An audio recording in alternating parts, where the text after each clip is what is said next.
Welcome to Everyday Happiness, where we create lasting happiness in 2 minutes a day through my signature method of intentional margins, creating harmony between your to-dos and your priorities, happiness science, and musings about life.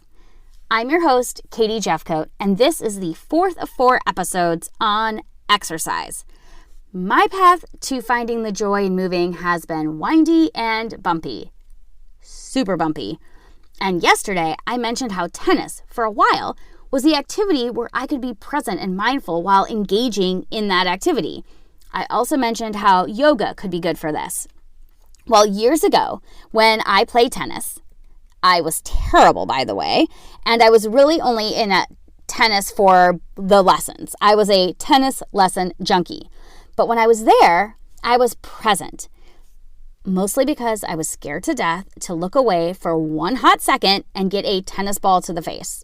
So there I was, following the ball, watching each bounce without another thought in my mind.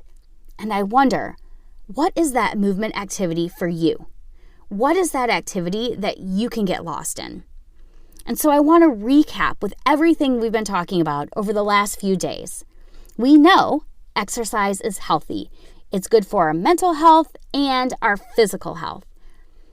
Exercise is about reframing, and I've decided to change the way I talk about exercise and now call it movement. So movement, formerly known as exercise, for happiness can't be about fixing something. We need to change our mindset between movement and that dark urge to change our body.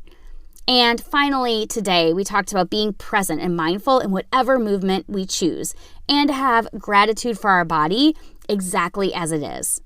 Tennis is my story. I invite you to find what works for you and let me know. I'm so curious what works for people.